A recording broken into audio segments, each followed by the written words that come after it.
9살 때 그 대전의 성세재활원이라는 곳에 예. 저를 이제 보내게 됩니다. 예. 제가 음악가가 되지 않았습니까? 예. 그런데 지금 생각하면 돌이켜 보면은 제가 소아마비에 걸려서 우리 어머님이 나를 그 재활원이라는 곳에 9살 때 보내서 우리 집 형편으로는 배울 수 없었던 바이올린이라는 것을 그 재활원에서 배웠다는 거. 그래서 저는 그렇게 이야기를 합니다. 그 하나님의 어떤 계획 속에서 우리 인생에 맞아요. 그 불필요한 일들이 없다. 맞아요. 버릴 것이 없다. 아멘.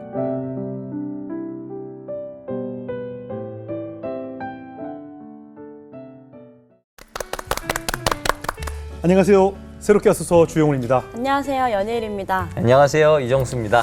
오늘 초대 손님은 우리가 자주 쓰는 표현처럼 한편의 드라마와 같은 삶을 살았다라고 고백을 하십니다. 네, 맞습니다. 소아마비로 평생 걸을 수 없었지만 하나님의 절묘한 타이밍으로 기적과 같은 일들을 경험하셨다고 합니다. 한국 장애인 최초 미국 음대 교수가 되신 오하이오 라이트 주립대 차인홍 교수님이십니다. 어서 오세요. 안녕하세요. 안녕하십니까. 엄청 빠르시네요. 그리고 파킹도 너무 잘하시고. 아니 일반 사람이 걸어 나오시는 것도 더 빨리 나오시는 것 같은데. 너무 빨리 왔나요? 카메라가 못 잡은 것 같은데 지금.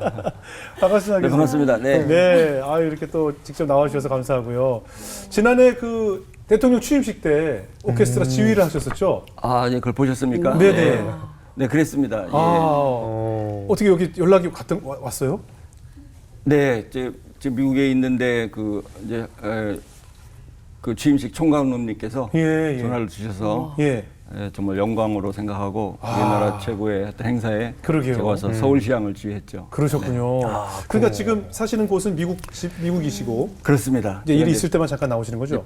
여름 방학이 됐거든요. 그러네요. 그래서 이제 일정이 있을 때마다 예. 여름 방학 또 겨울 그 짧은 브레이크 때 나와서 네네. 한국의 일들 이렇게 보고 예. 들어가곤 하죠. 그러시군요.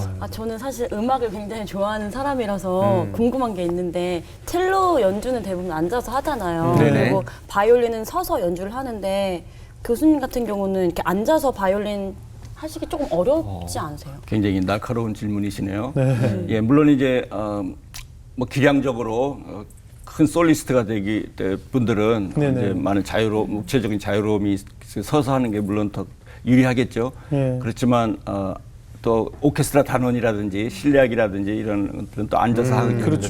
그래서 어떻게 보면 큰 차이는 없다고 보고요. 예. 특히 이제 그걸 증명할 수 있는 것이 이착 펄만이라고 그 세계적인 바이올리니스트가 있습니다. 네. 그분이 굉장히 좀 심한 소아마비셔요. 예. 그래서 그분은 뭐 평생 앉아서 지휘하시는데 세계 탑 바이올리니스트였습니다. 예. 그래서 그런 건 얼마든지 실력이 있다면 극복할 수 있고요. 네. 단지 제가 지휘를 하는데 지휘를 이제 휠체어 타고 한다는 거는 사실 많은 제약을 받습니다. 그렇겠죠. 그런데 이제 악기는 앉아서도 얼마든지 세계 최고의 연주를 할 수는 있습니다. 네.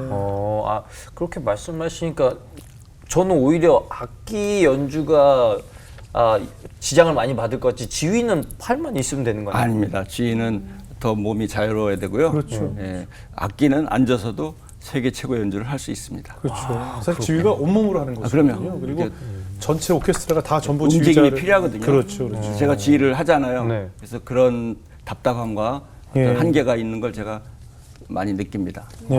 그렇군요. 그러면 근데 지금 이제 악기를 이제 바이올린으로 이제 전공을 시작하셨고 하셨는데 그렇다면은 어렸을 때부터 그냥 집이 좀 잘 사셨던 게 아니냐 이런 생각도 문득 들어요. 이게 악기가 또 보통 하기 쉽지 않잖아요. 학비가 많이 든다고 우리가 알고 있잖아요. 예, 그렇죠. 제가 바이올린 배울 때 그 시절에는 저도 기억을 합니다. 뭐 네. 제가 고향이 대전인데 예. 대전에 지금 정말 유지 부유한 집의 자녀 아니면은 예. 이 음악을 배울 수 있는 시절이 아니었어요. 그렇죠. 근데 저는 이제 뭐 부자도 아니고 형편도 안 되고 또 이런 소아마비에 걸린 이런 또 형편에서 이제 또 바이올린을 배웠는데 절대 부자는 아니었습니다. 그리고 제가 6남매 막내인데 저희 형님 누님들이 제대로 교육을 받은 분이 없을 정도로 네. 형편이 좀 어려웠던 것 같고 예. 그래서 저는 이제 그 재활원이라는 곳에 제가 가게 되는데 예. 이제 장애인들 시설에 이제 거기서 바이올린을 배우게 된 거지 그 가난한 형편으로는 바이올린을 배울 수 없었습니다. 그렇군요.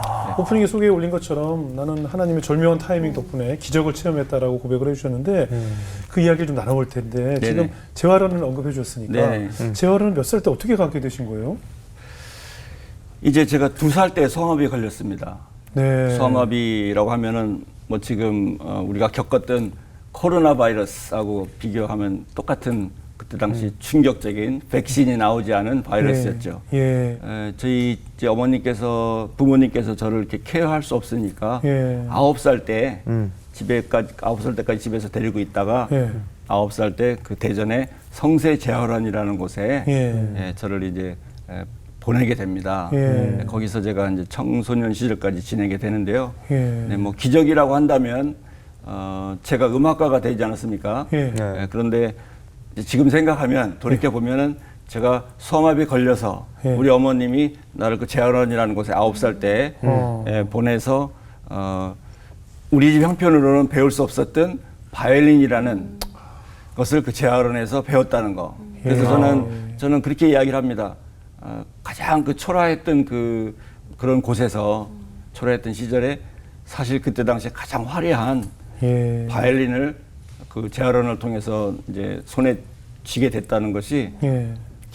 기적이 아닌가 이렇게 생각을 하고 그렇게 이야기를 하곤 하죠. 당시 재활원이면 좀 많이 열악했겠네요, 환경이. 예, 말할 수 없죠. 예, 제가 9살 때 이제 가게 됐는데 뭐 정말 다 자세히 얘기할 수 없지만 네. 9살이라는 어린아이가 경험할 수 없는 그런 뭐 슬픔이라고 할까, 네. 뭐 외로움이랄까, 뭐 어떻게 그렇죠. 예, 그런 큰 덩어리가 어린아이 가슴에 이제 들어왔다고 기억이 되는데 네. 아무튼 춥고 배고프고 예. 그때는 다 모든 시설이나 이런 뭐 그런 운영이 열악했으니까 그렇죠. 그래서 지금 생각하면 아무튼 9살 나이에 경험할 수 없는 그런 이제 어려움을 겪었죠. 예, 일단 뭐 부모님과 떨어져 있는 것 그렇죠. 자체가 아이에게는 뭐 9살이면 그럼 집에 남자고 계속 거기 있는 건가요? 그렇죠. 재활원이니까. 예, 저도 아들이 둘이 있는데 예. 그 아이들이 9살 될 때쯤에 이렇게 생각해 보니까 그럼 얼마나 어려워요. 저만 할 때 어디 맞아요. 다른데 어디 그런 고생하는 곳에 보낸다는 건 말이 안 되는데 우리 그렇죠. 어머님이 우리 부모님이 나를 어떻게 거기 보냈을까? 그러니까요. 얼마나 마음이 아팠을까? 네네. 뭐 생각을 하게 되더라고요. 엄마한테 막 떼쓰거나 그러진 않으셨어요? 예, 저는 엄마한테 뭐 이렇게 떼쓰는 그런 성격이 아니었는데 거기 이제 방학 때가 되면 집에 오곤 합니다. 네. 그때 다시 그 재활원을 갈 때 이제 거기 안 가려고 안 가고 싶다고 막 울고불고 때를 썼던 기억이 있죠. 아니 그 재활원이 미션 스쿨이었나요? 그렇습니다. 이제 그렇군요. 의사이셨던 한 장로님께서 예. 설립하신 이제 사제를 덜어서 이제 설립하신 걸로 이해하는데 네. 예, 그분께서 이제 소아마비 걸린 이런 네. 아이들을 치료도 해주시고 이제 교육시키시려고 그런 시설을 운영하셨죠. 그러면 이제 어떻게 보면 반강제적으로 이제 신앙을 접하게 되셨겠네요.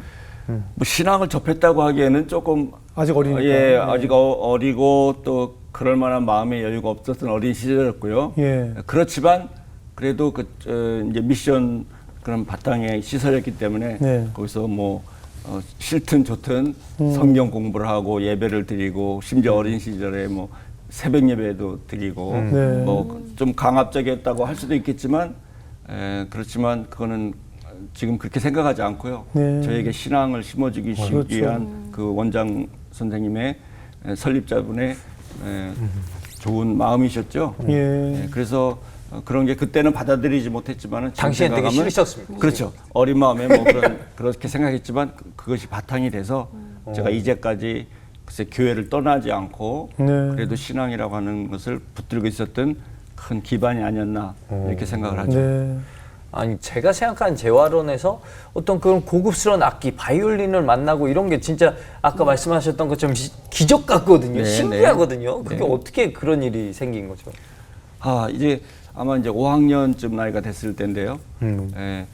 그때 당시 대전에 이제 지방에 이제 오시게 된 네. 서울에서 오시게 된 이제 여자 선생님이 계셨습니다. 네. 강민자 선생님이신데 예. 그분 서울대 나오시고 30대이셨다고 하셨어요. 어이구. 예. 그분께서 이제 그 재활원에 있는 그쪽을 지나시다가 불쌍한 아이들이 있는 곳이구나 그래서 들어오셔서 지금으로 말하면 자원봉사 같은 마음으로 바이올린을 내가 가르쳐 주겠다.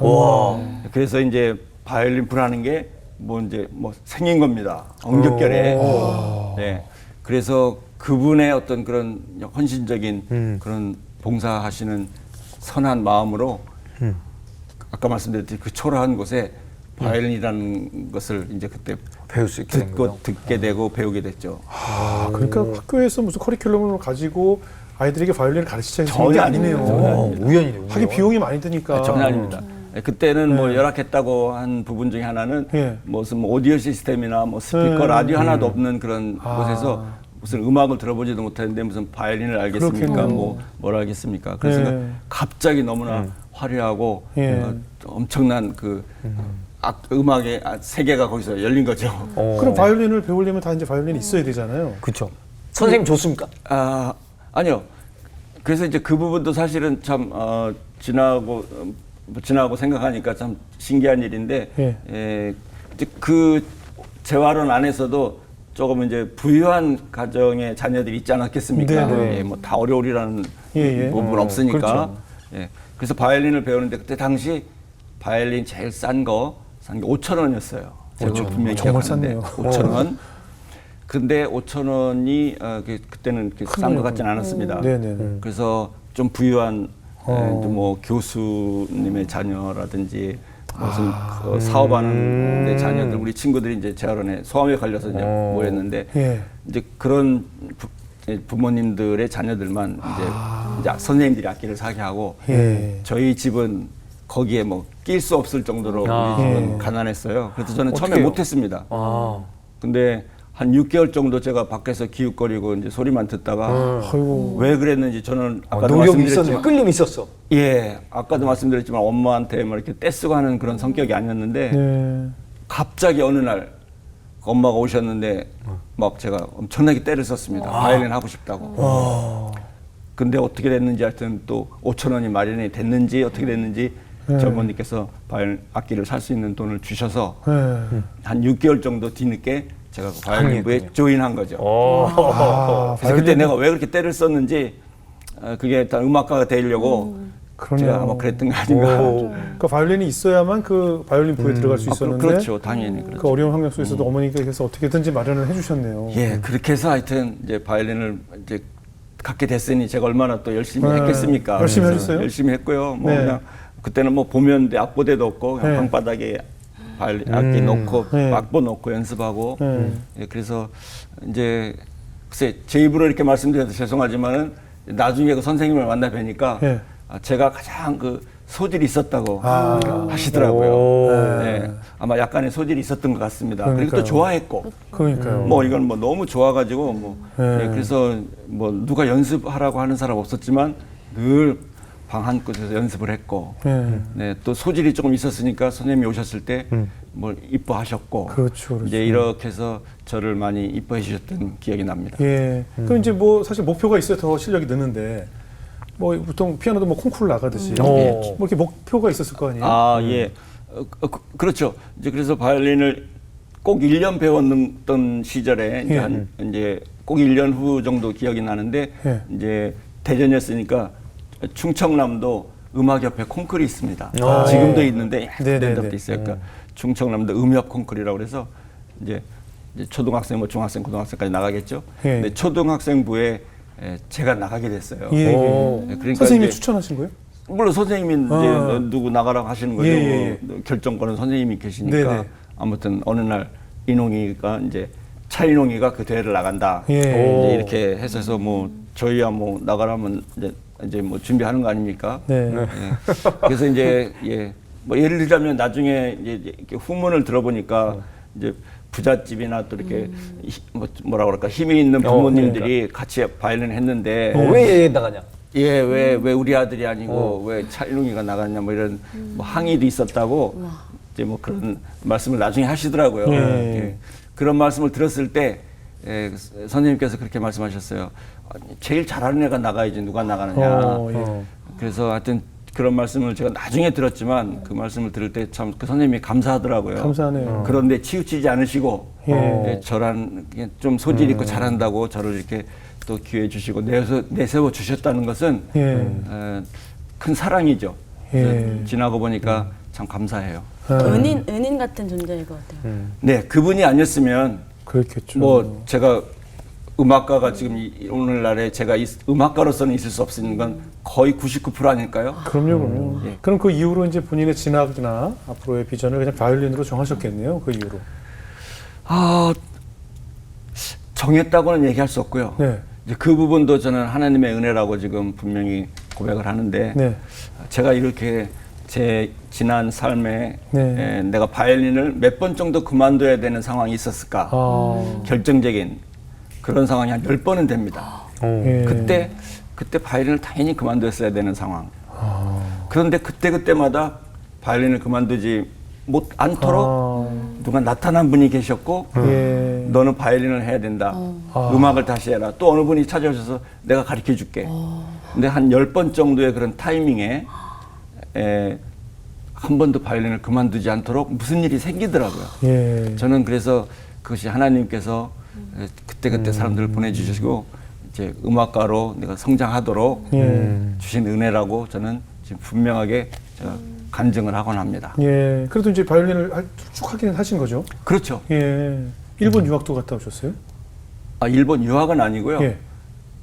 이제 아까 그 바이올린을 가르치신 강민자 선생님께 예. 한 4년간을 배우게 되는데 예. 그때가 이제 나이로는 이제 중학교를 졸업할 나이가 됩니다. 예. 근데 이제 그렇게 재활원에 있을 때 그 성세 재활원하고 일본에 있는 태양의 집이라고 예. 큰 장애인 시설이 있습니다. 네. 이렇게 이제 연결이 있으셨는지 장애인 연수생을 일본에 5명이 가게 됩니다. 교환학생 같은 거죠? 그렇죠. 예. 그래서 제가 16살 때 이제 바이올린도 하고 그중 좀 뭐 똑똑했다고 할까 네. 그렇게 하니까 그 이사장님께서 저를 그 5명 중에 또 한 사람이 돼서 제가 16살 때 그 재활원에서 일본에 가서 떨어지게 됩니다. 그래서 일본에 가서 1년 동안 다녀오는데요. 거기 가서 이제 기술 연수생으로 이제 6개월은 목공소에서 목공을 일을 했고요. 월급 받고 출근하고 하면서 그 사회생활을 갑자기 하게 된 거죠. 일본 가서 네. 기숙사에 살면서 그다음에 이제 6개월 후에는 인쇄소 제본하는 일을 6개월 동안 했고요. 네. 근데 이때 이제 참 지금 생각하면 아까운 기간일 수도 있고 참 여러 가지 의미가 있다고 보는데 1년 동안 바이올린을 건드리진 않았죠. 그때가 이제 첫 번째 바이올린을 그만뒀어야 되는 첫 번째 다른 타임입니다. 직업인이 될 수 있었군요. 그렇죠. 이제 바이올린은 나하고 상관없는 제대로 배운 것도 아니고 근데 일본에 가서 기술 배우는데 이제 나는 이제 어떤 그런 공장에서 일하는 사람이 이제 되는 거죠. 그래서 거기서 1년 동안 돌아오면 한국에서 이제 어디 목공소나 인쇄소에 취직하려고 했죠. 이제 그게 저의 이제 뭐 목표가 될까, 뭐 꿈은 아니었지만 그게 저의 길이 된 거죠. 근데 거기서 이제 음악을 하질 못하고 그런 공장 생활을 1년간 했지만 그때 가서 제가 딱 처음 들어올 때 저를 휠체어 타는 거 보고 놀라셨는데 거기서 휠체어 스포츠를 배우게 됐습니다. 뭘 하셨어요? 그래서 이제 농구 팀이 있어서 농구 팀에서 하니까 거기 이제 일본의 그 형님들 되는 선배분들이 저를 가르쳐 주시게 하는데 제가 갑자기 운동에 대한 소질이 확 나타난 겁니다. 그래서 그 일본의 코치분들이 저에게 굉장히 관심을 가져주시고 그래서 농구, 뭐 달리기, 휠체어 장애물 경기 이런 선수급의 그 수준까지 제가 수준이 됐고요. 그래서 아시안 게임에 그 휠체어 장애물 경기 휠체어를 얼마큼 잘 타는 그래서 금메달도 땄습니다. 뭐든 일단 시켜놓으면 잘하는 그런 아이요. 우리나라 국가대표 유니폼을 입고 아시안 게임에서 금메달도 딴 실력으로 아까 조금 보여드린 거예요. 메달리스트의 주행을 받네요. 그래서 저는 지금 이제 간증을 할 때 그렇게 합니다. 그 하나님의 어떤 계획 속에서 우리 인생에 그 불필요한 일들이 없다. 맞아요. 버릴 것이 없다. 그러니까 쓰레기통에 버릴 것이 없다. 이런 말들이 있지 않습니까? 그래서 저는 그때 일본에서 1년간 그 바이올린을 안 하고 지냈던 그 1년이 음악가로 봐서는 너무나 그 낭비하고 있어서는 안 될 그 1년이지 않습니까? 바이올린을 안 했으니까. 네. 근데 그 일본의 어떤 선진국의 장애인들의 삶에 대한 그런 희망적인 걸 배웠고 네. 또 운동을 배웠고 예. 또 휠체어를 장애물 경기 금메달 따는 그런 실력으로 지금부터 G까지 G단에 오르락 내리락 하는 거 그런 게 뭐 너무 저한테는 너무 쉬운 일이거든요. 그래서 지금 보니까 하나님께서는 제 이렇게 이제까지 인생의 음악가로서 또 G자가 될 수 있는 이런 모든 기본을 그 일본에서 이렇게 또 그렇네요. 뭐 이렇게 생각하니까 아 우리 삶에 버릴 것이 없네요. 버릴 것이 없다. 그 1년이 나한테 음악가로서는 쓸모없는 시간이었다고 볼 수 있지만 그렇지가 절대 않죠. 그렇지 않다는 것을 제가 지금 느껴요. 그러면 이제 하나님이 그 절묘한 타이밍으로 기적을 만들어 주셨다고 했는데 이제 두 번째 이야기가 유학이에요. 그 후에 네. 이제 유학을 가시게 되나 보죠? 네, 그것이 이제 정말 또 기적 같은 네. 예, 당시의 유학이라고 하면은 부자이죠. 부유하기도 해야 되고 또 실력이 있어야 되고 뭐 모든 분야에 부유해도 안 될 때잖아요. 예. 예.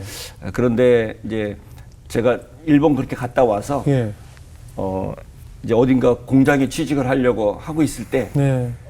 어느 선생님께서 나타나셔서 또 바이올린을 계속 해야 된다. 그러면서 우리 재활원에서 예. 같이 배웠던 음악 배웠던 친구들이 있었습니다. 네. 그래서 우리 친구들 다 이제 장애인 친구들이죠. 당연히 4명이서 현악 사중주단을 조직했습니다. 네.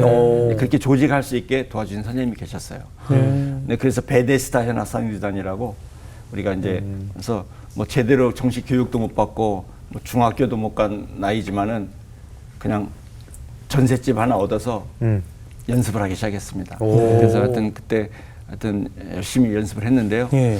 예, 그래 이제 그렇게 해서 한 3년을 지난 후에 서울에 서울대학의 한 교수님께서 예. 저희 사중주단을 예. 미국에 유학 보내주실 계획을 세워주셨습니다. 와, 그냥 아무 친척도 아니고 아무 아무 친척이 연고도 아무 상관없는 상관없는데 예. 그냥 유학을 보내주세요?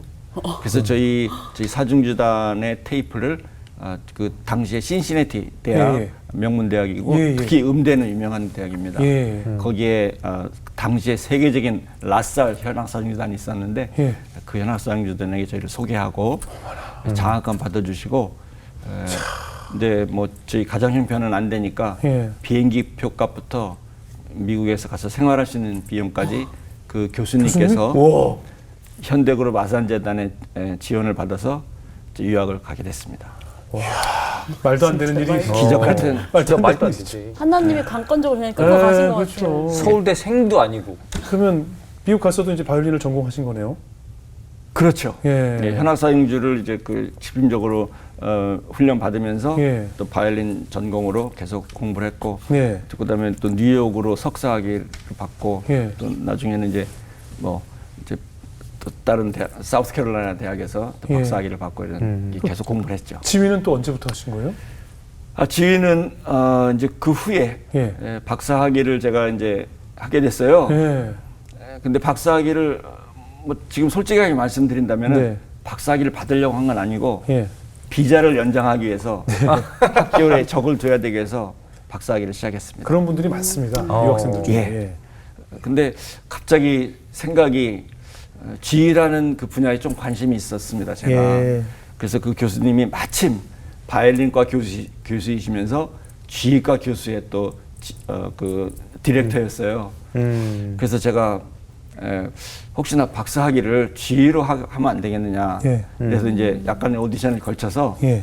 좋다고 해서 지휘를 배우게 됐습니다. 예. 근데 그것도 뭐 지휘자가 되고 싶어서 그런 게 아니고 그냥 호기심. 어차피 그냥 학위 때문에 하는 것이 아니고 비자를 연장하기 위한 뭐 그런 수단이라고 생각했을 때 바이올린은 뭐 이제 어느 한계가 있는 거고 네. 내가 앞으로 하면 얼마나 더 잘하겠는가. 네. 여태까지 했으니까 새로운 분야를 좀 그냥 공부나 해보자. 이렇게 해서 이제 지휘로 박사학위를 받게 되죠. 저희가 생각해도 일단 지휘가 몸만 가면 되니까 편해 보이긴 하거든요. 바이올린은 뭐 준비물이 항상 있잖아요. 그런 일차적인 부담감은 없죠. 예. 악기 사야 되는 돈도 적게 들고. 이제 근데 꼭 그런 것은 아니고요. 지휘가 사실은 더 어렵죠. 어려운 분야인데 예. 아무튼 그래서 지휘 분야로 뭐 이제 무사히 학위는 받았습니다. 그 이후에 또 뭐 치기공사가 되려고 하셨다는데 왜 생업 때문에 그러신 거예요? 예, 이제 그래서 이제 그때도 제가 아까 얘기한 바이올린을 그만둬야 될 어떤 결정적인 이제 이유 중에 하나가 상황이. 그 시점의 한 부분인데. 왜요? 그러니까 이제 가정적으로도 이제 가장의 역할을 해야 되고, 그 간신히 비자를 유지하기 위한 목적이랄까, 뭐 물론 열심히 공부는 했습니다만은 박사 학위를 졸업을 하고 나니까 예.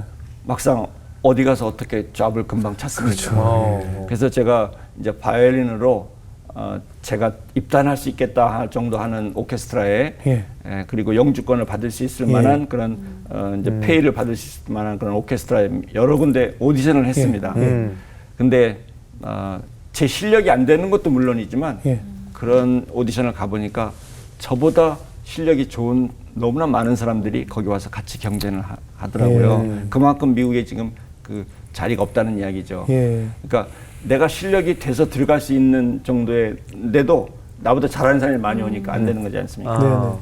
그래서 몇 번 하고 안 되겠다. 음. 그래서 제가 이제 포기를 하고, 그리고 이제 어떤 가장으로서 이제는 어떻게 살아갈 것인가. 네네. 그때까지도 아무 수입이 없이 네. 어려운데, 그래서 이제 고민을 하다가 제가 집 주변에 아는 그 친구 중에 이제 치과 기공 기술자가 있었어요. 네. 그래서 그 제안을 하더라고요. 배워봐라. 예, 그래서 그래 생각에 치과 기공 뭐 그게 뭐 바이올린보다 어려울까, 음악보다 어렵겠는가 자신이 있더라고요. 예. 금방 배울 수 있는 어떤 자신감. 그래서 영주권이나 이제 어떤 최소한의 생활비가 해결된다면 치과 기공을 해야 되겠다. 이렇게 이제 나름 독하게 마음을 막 먹고 있을 때에 네. 근데 어느 날 제 컴퓨터 화면에 네. 지금 제가 교수로 있는 이 대학에서 교수를 뽑는 광고가 제 앞에 화면에 나타났습니다. 이명 광고가 된 예, 거예요? 예. 저는 그것을 하나님께서 보여주신 또 절묘한 타이밍의 네. 기적이라고 생각해요. 그래서 왜, 어플라이 하셨어요? 왜냐면 그 사이트가 있긴 한데 예. 저는 관심도 없었고 예. 그때 당시만 해도 미국의 경기가 좋은 때라 1999년도 얘긴데요. 네. 2000년도 뭐 그 미국에서 교수 뽑는 자리가 많이 났었습니다. 그때는. 아, 그래요? 예. 그래서 뭐 그 사이트를 봤는데 그 수십 군데 중에 그 화면이 그 내용이 제 화면에 뜰 수 있다는 확률도 없고 제가 또 찾아서 이렇게 뭐 보려고 한 것도 아니고. 근데 왜 교수직에 관심이 없으셨어요? 당연히 저는 자격이 안 되고 그거는 말도 안 되는 뭐 내가 생각지도 않은 나는 할 수 없는 일이라고 생각했죠. 뭐 영어가 제가 하면 얼마나 하겠습니까? 지금 미국의 학생 비자 지금 막 학생 비자도 다 끝난 학생 신분 뭐 미국에서 교육 받은 것도 뭐 그 배경이 약하지 않습니까? 뭐 네. 미국에서 잘한 사람이 아니니까 여러 가지 문화적으로 그런 문제 때문에. 미국 대학의 교수가 된다는 뭐 능력이나 꿈도 못 자격 이런 꿨겠군요. 건 생각도 못했습니다. 예. 예, 그런데 그 화면이 나타났는데 왜 지금 이제 그 교수에 응모를 하게 됐냐면 예. 거기 이렇게 보니까 세 가지 할 수 있는 사람을 뽑는 job description이라고 해서 이렇게 네. 나오지 않습니까? 그래서 바이올린을 전공한 자, 이제 영어로 이제 그다음에 교수 현악사중주단을 리더할 수 있는 사람. 네. 그러니까 교수 현악 사중주를. 예, 교수 현악사중주단 리더. 리더. 그러니까 현악사중주 이제 경험 있는 사람 뽑는다는 거죠. 예. 그다음에 지휘할 수 있는 사람. 오. 이 세 가지를 할 수 있는 사람을 뽑는다는 거예요. 오, 타세잖아요. 근데 그렇게 세 가지를 할 수 있는 사람을 뽑는 경우는 거의 없어요. 앞으로 본 적이 없습니다. 그 후로. 근데 그게 정말 드물게 났을 텐데 그 화면이 제 앞에 떴다는 거. 근데 제가 현악사중주 아까 그렇죠. 그래서 그 신시내티 대학에서 세계적인 사중주한테 배웠다고 그랬죠. 예. 바이올린은 계속 뭐 석사까지 배웠죠. 지휘로 박사학위를 갔잖아요. 와. 그러니까 일단 자격이 되는 거예요. 아. 그래서 어떻게 이런 게 나타났지? 그래서 하여튼 지금 생각하면 그것도 하나님께서 주신 마음이라고 생각하는데 제가 그런 면에 굉장히 적극적인 사람이 아니거든요. 네. 그 서류를 만들고 뭐 하려면 게 복잡합니다. 예. 근데 그거를 제가 하고 있더라고요. 포기하지 않고. 그래도 이건 나하고는 상관없어요. 그렇게 마음을 먹었어야 될 상황인데 제가 해서 서류를 보냅니다. 근데 그 당시 그런 거 보셨을 때 새벽기도 엄청 열심히 하셨다고. 네, 제가 아까 그 재활한 시절부터 뭐 신앙을 가졌다고는 얘기할 수 있지만 예. 제가 정말 모든 제 삶을 하나님께 의탁하고 이렇게 매달리고 이런 신앙생활을 했다고는 또 이렇게 또 이야기할 수 없을 정도로 뭐 좀 그랬습니다. 근데 그때 이제 좀 가장의 역할을 할 나이에 이제 막막한 박사학위까지 했고 비자는 거의 만료돼가고 뭐 수입은 없고 이렇게 막막해서 이제 그 캘리포니아에 가서 1년간을 이제 살았거든요. 예. 네. 그래서 그 이제 당연히 이제 교회를 섬기고 있었는데 그래서 그때 1년간을 제가 처음으로 쉬지 않고 1년간을 제 집사람하고 저하고 새벽 기도를 했습니다. 뭐 가끔 나간 적은 뭐 많이 있지만은 그렇게 집중적으로 한 적은 이렇게 처음이었고요. 그 사람이 이제 막막해지고 매달려야 되는 어떤 그런 절박한 타이밍이 되니까 또 뭐 직업이 없으니까 아침에 새벽에도 갔다 와도 또 자면 되니까 또 뭐 쉬면 되니까 그런 부담감도 없고 새벽 기도하기 최적의 상태셨네요. 캘리포니아 또 아침 공기가 날씨가 참 좋고 여러 가지 뭐 그런 조건도 됐고요. 솔직히 말씀드리면 그래서 뭐 기쁜 마음으로 즐겁게 새벽 기도를 1년간 다녔는데 그때 뭐 기도를 뭐 거창하게 한 거 없습니다. 정말 이제 절박해졌습니다. 하나님 한 번만 도와주세요. 이런 간절한 마음으로. 근데 참 우연한 것은 그 며칠 전에 제가 그 광고를 보기 며칠 전에 저희 집사람이 이제 차 타고 집에 이제 오는데 그런 얘기를 하는 거예요. 그 이제 오케스트라 같은 거 오디션이나 이런 건 더 안 할 거냐. 그래서 이거는 힘들다. 내 실력으로는 힘들다. 그럼 교수 자리는 어떠냐. 그렇게 얘기를 하는 거예요. 어떻게 보면 교수 자리가 더 쉬울 수도 있겠다. 오케스트라보다. 뭐 이렇게 제가 그냥 말로 했어요. 집사람이 이제 바이올린하고 실내악하고 지휘할 수 있는 그런 세 자리를 뽑는 데가 났으면 참 좋을 텐데 이런 얘기를 우연히 툭 던졌는데 갑자기 하더라고요. 그 후 며칠 후에 그 광고가 나타난 거예요. 그거 혹시 사모님이 이미 알고서 딱 띄워놓고 쓱 빠지신 거 아니에요? 아니에요. 그때 당시는 컴퓨터도 잘 안 할 때고요. 그 사람은 컴퓨터 잘 할 줄 몰랐습니다. 저도 잘 컴퓨터를 키지도 않을 때고. 아무튼 그래서 이제 그런저런 것이 지나고 보니까 우연하다고 보기에는 참 신기하고 그런 과정. 또 제가 이제 그 광고를 보고 이제 서류해서 보냈어요. 보내고 뭐 하여튼 그 과정 속에 하여튼 결국은 제가 뽑히지 않았습니까? 지나고 그랬어요? 나서 그거를 이제 이렇게 분석을 해볼 때 이제 하나님께서 저희 새벽 기도하는 그런 모습을 보고 집사람의 그 입을 통해서 그런 광고에 대한 얘기가 있었던 것도 우연 같지가 않고 그 광고가 저한테 보인 것도 우연 같지 않고 또 그 과정에 제가 된다는 보장이 제가 생각할 때는 정말 1%도 안 된다고 보거든요. 경쟁률도 셌겠네요. 많은 분들이 지원하셨죠. 83명이 한 명 뽑는데 13명이 지원했어요. 하고 제가 서류를 내고 7개월간의 그 심사 과정이 있었습니다. 그렇게 오해요? 그래서 뭐 83명을 서류로 추리고 어느 정도 뽑아서 또 인터뷰 전화로 하고 또 하고 그게 이제 과정이 7개월 걸리더라고요. 아니 혹시 그 후에 총장님을 이렇게 따로 뵌다든가 했을 때 왜 차 교수를 미스터 차를 우리가 임용을 하게 됐는지 뭐 그런 얘기는 안 해주시던가요? 그 인터뷰를 한국에서 저를 취재하러 온 방송팀에서 그 인터뷰를 했죠. 총장님 인터뷰를 했어요? 총장님이 아니고 이제 다른 교수님들 채용 위원장, 위원장들 이제 음악과에 저를 채용하는 그 위원회 위원장하고 인터뷰를 했어요. 뭐라 하시던가요? 그러니까 그렇게 얘기하더라고요. 장애인이기 때문에 덜도 뭐 그런 거는 전혀 생각할 필요도 없고 플러스 마이너스 없고 당연히 가장 능력이 뛰어난 사람이었기 때문에 뽑았고 근데 그분 그 다음에 말씀이 중요해요. 미국이 장애인이라 차별 안 한다고 당연히 안 하지 않습니까? 그렇지만 그분이 저도 깜짝 놀란 한마디가 뭐냐면 장애인이었기 때문에 더 플러스 점수가 갈 수도 있었다. 그 얘기는 나름대로 스토리와 감동이 있는 사람이고 실력이 있는 사람이었기 때문에 그거는 더 좋은 플러스 요인이 됐다고 마이너스가 본다. 아니고. 그래서 저는 그 부분을 뭐 장애인이기 때문에 더 도와줬다 이런 게 아니고요. 그렇죠. 그건 굉장히 중요한 부분이라고 저는 생각을 해요. 그렇기 때문에 오히려 미국에서는 어떻게 보면은 장애인이었기 때문에 플러스 요인이 됐지 마이너스 요인이 안 됐다는 거. 그렇게 교수님 되시고 나서야 이제 장모님과 장인 어른에게 인정을 받았다고 들었어요. 근데 이제 하여튼 입장이 달라졌죠. 그 부분을 말씀드리자면은 이제 그 후로 이제 제가 교수 될 이제 임용됐을 때가 예. 2000년도입니다. 예. 2000년도. 예, 그때까지 저희 장인 장모님은 저는 뵌 적도 없고. 뭐 아니 뵌 적은 있지만 뭐 이렇게 대화를 나누거나 환영받죠. 이렇게 뭐 제가 찾아가거나 저희 집에 오시거나 이렇게 왕래를 할 수 있을 정도는 아니었습니다. 예. 그렇다고 저를 뭐 사위로 안 받아들이거나 그런 건 아니지만 뭐 이제 현실은 받아들였지만 저를 용납하고 이렇게 같이 앉아서 식사할 그런 크게 안 받아들이시고.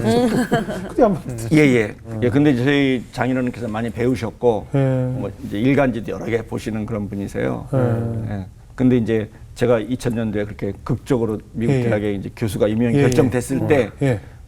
그 LA 쪽에 저는 아는 분이 없었는데 그 연합통신으로 어느 기자가 한국 일간지에 모든 일간지에 큰 박스로 저를 기사를 실었습니다. 네. 그래서 막 한국의 친구들 뭐 여기저기서 연락이 오는데 네. 뭐 이런 게 신문에 났다고 저는 몰랐었거든요. 네. 제 사진까지 해서 큰 박스로. 그래서 근데 네, 장인어른께서 보셨어요? 완전. 당연히 그 일간지 여러 개 보시니까 일간지 뭐 전국 일간지에 다 났으니까요. 근데 자네를 그럴 줄 알았네. 아니 그게 아니고 하여튼 이제 그때는 하여튼 연락처가 이제 있었기 때문에 네. 그래서 장인 장모님께서 미국에 들어오신다고 연락이 오십니다. 딸 보러. 저 보러도 오십니다. 딸 사위도 보러가 보러. 아니라 네. 예, 저희가 지금 살고 있는 이제 집에 금이 환영이네요. 미국에 오신다는 건 저를 보러 오신다는 거지 그렇죠, 딸 보러 그렇죠. 오신다는 건 아니잖아요. 그렇죠. 근데 참 이상한 거는 네. 희한한 것은 장인어른이나 장모님께서도 그렇고 예. 저도 그렇고 그때 만나고 그 후로 뭐 십몇 년간 이제 가족처럼 지나고 예. 장인어른께서는 이제 세상을 떠나셨습니다만은 네. 근데 한 번도 그때 이렇게 했네 저렇게 했네 잘했네 잘못했네 저도 한마디 말씀한 적이 없고 장인어른께서도 그런 대화는 한마디도 한 적이 없습니다. 예. 그냥 그날 공항에서 만난 자체로 그냥 한 가족이 되고 저도 그렇게 편해지는 그런 이상한 경험을 했어요. 네. 저희 아버지하고도 그렇게 가깝게 못 지냈는데 예. 그냥 그날로 아버지보다 더 가까운 그런 사람으로 느껴지더라고요. 예. 교수님이 앞으로 뭐 많은 지금까지 좀 살아오신 인생도 있지만 앞으로 이제 많은 제자들을 또 키우시고 가르치시면서 제자들에게 또 많은 조언을 해주실 거 아니에요? 지금 다음 세대들 특히 이제 여러 가지 위기 앞에서 좌포자기하는 다음 세대들에게 교수님으로서 혹시 인생의 선배로서 어떤 메시지를 좀 전하고 싶으세요? 그 묵묵히 참고 기다림이라는 그 내용을 내용을 좀 전해드리고 싶습니다. 네. 제가 그 원로 목사님을 한번 만나게 됐는데 네. 그 목사님께서 저를 이렇게 칭찬해 주셨어요. 네. 차 교수가 잘한 게 참 하나 있다. 네. 이렇게 말씀하시면서 잘한 게 하나 있는데 그것은 오래 잘 참고 기다렸다. 네. 네, 그래서 저는 그 부분을 물론 하나님께서 저를 잘 참고 기다릴 수 있도록 좌절하고 뭐 인생을 포기할 수도 있는 얼마든지 이유가 있었을 텐데 네. 그때마다 그런 절묘한 타이밍에 사람들을 만나게 해주시고 일이 풀려지면서 이 일들이 해결하면서 오늘까지 오지 않았습니까? 네. 그래서 저를 잘 기다리게 해주신 그 은혜가 저에게는 굉장히 크다고 생각합니다. 네.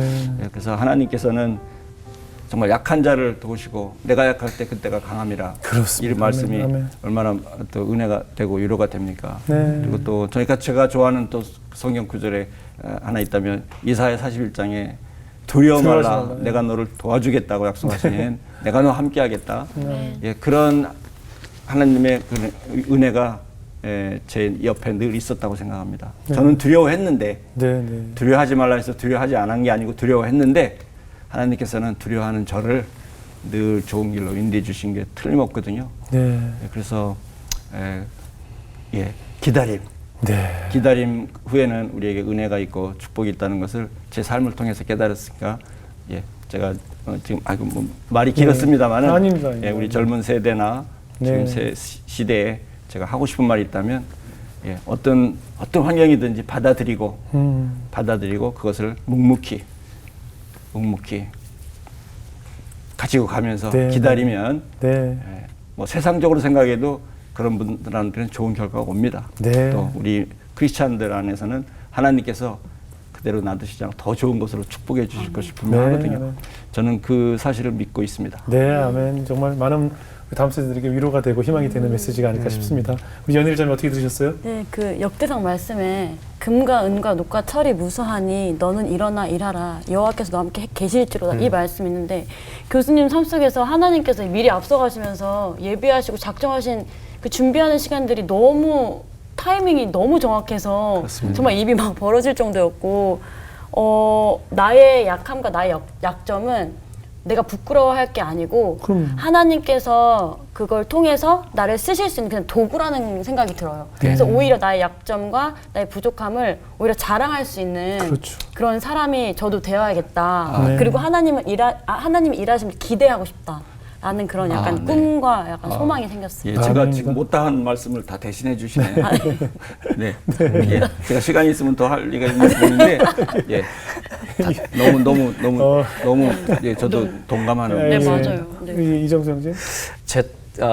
저희 딸 이름이 일이에요. 그런데 이게 여호와 이레라는 표현에서 이제 네. 나온 말이거든요. 예, 그래서 뭔가 하나님이 다 예비해 놓으셨음을 저는 믿고 있고 이 아이가 그 환경 속에서 자랄 것이라는 굉장한 큰 믿음이 있거든요. 근데 오늘 교수님 보니까 맞다. 다 준비해 놓으셨다. 네. 그래서 누가 저한테 방송에서 질문해서 차인홍의 꿈은 무엇입니까? 물었을 때 꿈이 없다고 했습니다. 그 얘기는 하나님께서 제가 꿈을 꾸지 않아도 다 마련해 주시고 저를 이끌어주시고 이제까지 삶이 그렇거든요. 예, 저는 뭐 계획하고 꿈꿀 수 있는 그런 사람이 못 됐는데도 하나님께서 저 대신 다 계획해 주신 거예요. 네. 그래서 꿈이 없다고 제가 인터뷰 때 얘기한 게 있습니다. 그 어떤 얘기인지 말씀하고 알겠습니다. 맞는 이야기 같습니다. 그리고 차 교수님 오늘 못다한 이야기는 또 차 교수님의 저서가 있더라고요. 휠체어는 나의 네, 날개라는 네. 책에 또 우리 교수님이 살아온 인생이 또 들어있으니까 또 참고하시기 바라겠고 정말 오늘 교수님의 말씀을 듣다 보니까 우리 최경주 프로님도 네네. 정말 골프를 배울 수 없는 열악한 환경 속에서 남들이 똑같더라고요. 도저히 할 수 없는 환경 속에서 누군가 하나님께서 예수님은 늘 숨어 계시다가 사람을 한 명씩 이렇게 우연히 지나가게 하시면서 내가 돕고자 하는 사람을 돕는 것 같아요. 네네네. 강민자 선생님이란 분 사실 그렇게 훌륭하신 선생님이 재활원까지 그 학생들 음악 가르치는 일이 있었겠습니까? 맞습니다. 말도 안 되는 일이잖아요. 예, 그렇습니다. 우리 드라마에서 늘 이렇게 지나가는 우연 속에서 무언가 사건이 생기는데 하나님께서는 그 우연을 가장한 하나님이 나타나셔서 특히 예술은 저는 배고픔이 없으면 절대 성공할 수 없다라고 저는 느끼는데 네. 예수님이 주신 특별한 달란트와 그 결핍이 있었기 때문에 여유롭게 배운 82명을 이기고 그 교수 자리에 하나님께서 앉히신 것이 아닌가 하는 생각이 들어요. 그래서 늘 우리는 기도가 오늘 땅에 떨어지는 것이 없다고 하신 것처럼 어딘가 곳곳에 계신 예수님께서 내가 결핍이고 내가 더 이상 갈 곳이 없다라고 낭떠러지라고 느끼는 순간에 나타나셔서 누군가를 통해서 나를 세우시고 일으키시고 You Raise Me Up이라는 찬양을 부르게 하신다는 네. 생각이 오늘 다시 한번 들었습니다. 네. 그런 하나님을 믿게 되면 내가 가진 것이 없다. 왜 나는 왜 흙수저이냐? 왜 우리 부모님은 이렇게 가난하냐라고 탓할 수가 없이 네네. 저분이 나타나실 것이기 때문에 저분이 일을 하실 것이기 때문에 그분이 주인공이시기 때문에 우리 그런 믿음을 가지고 이겨낼 수 있다는 희망을 오늘 전해주신 것 같습니다. 앞으로 오헤어 라이터 주립대에서 또 많은 음악인들 발굴해내시고 후배들을 양성하셔서 훌륭한 또 하나님의 길을 걷는 교수님을 저희가 열심히 응원하겠습니다. 오늘 고맙습니다. 비행까지 고맙습니다. 감사합니다. 감사합니다.